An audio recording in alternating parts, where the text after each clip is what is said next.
अभ्यास 31। 80 WPM की speed से स्टार्ट होगी 3 सेकंड बाद।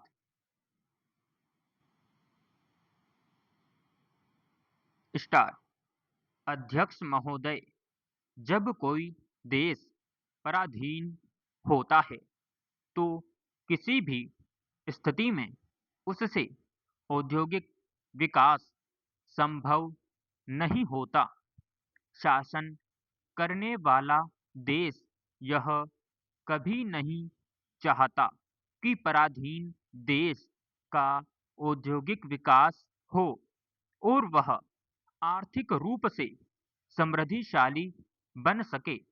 ऐसा होने से उसे अपनी प्रभुसत्ता बनाए रखने में कठिनाई पैदा हो जाती है और इसलिए वह चाहता है कि राजनीतिक रूप से पराधीन देश आर्थिक रूप में भी पराधीन बना रहे।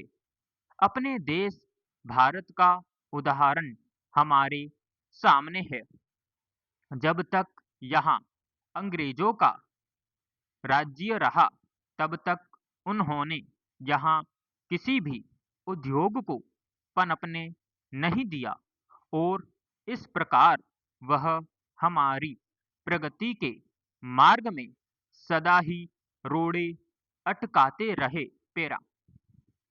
अभी हाल ही में कुछ आंकड़े प्राप्त हुए हैं जिनसे ज्ञात होता है कि भारत ही नहीं, एशिया में कुछ और देश भी ऐसे हैं जिन्होंने स्वाधीनता प्राप्ति के बाद भारी औद्योगिक प्रगति की है।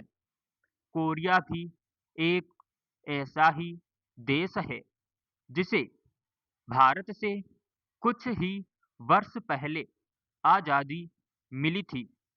आंकड़ों से पता चलता है कि आजादी से पूर्व 1944 में वहां जितना औद्योगिक उत्पादन एक वर्ष में होता था, अब उतना उत्पादन वह देश केवल 12 दिन में कर लेता है।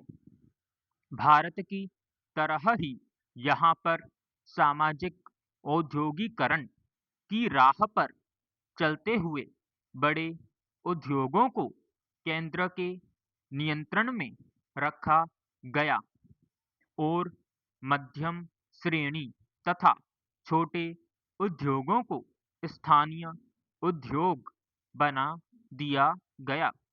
इसके साथ यहाँ छोटे उद्योगों को अधिक महत्व दिया गया। आज यहाँ के छोटे उद्योगों में विभिन्न प्रकार का उत्पादन हो रहा है। इन उद्योगों में हर वर्ष 40 करोड़ मीटर कपड़ा तो बनता ही है, साथ ही दैनिक जरूरत की प्रत्येक वस्तु इन उद्योगों में बनाई जाती है। यह सामान यहाँ इतनी मात्रा में बनता है कि इससे यहाँ के लोगों की जरूरतें पूरी हो जाती है।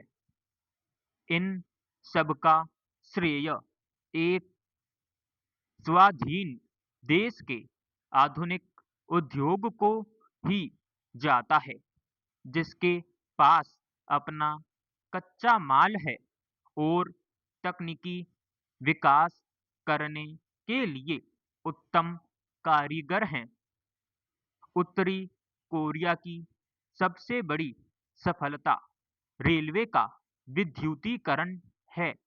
रेलवे विद्युतीकरण का सबसे बड़ा लाभ यह होता है कि उस देश की यातायात में शीघ्रता आती है जिसके फलस्वरूप देश के उत्पादन को एक स्थान से दूसरे स्थान पर शीघ्रता से पहुंचाया जा सकता है और कच्चे माल की कभी कमी नहीं रहती।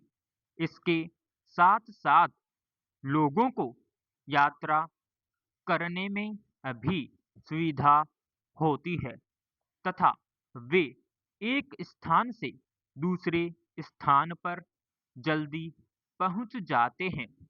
मेरे विचार में भारत सरकार को भी कोरिया की भांति रेलवे के विद्युतीकरण पर अधिक ध्यान देना चाहिए। समाप्त।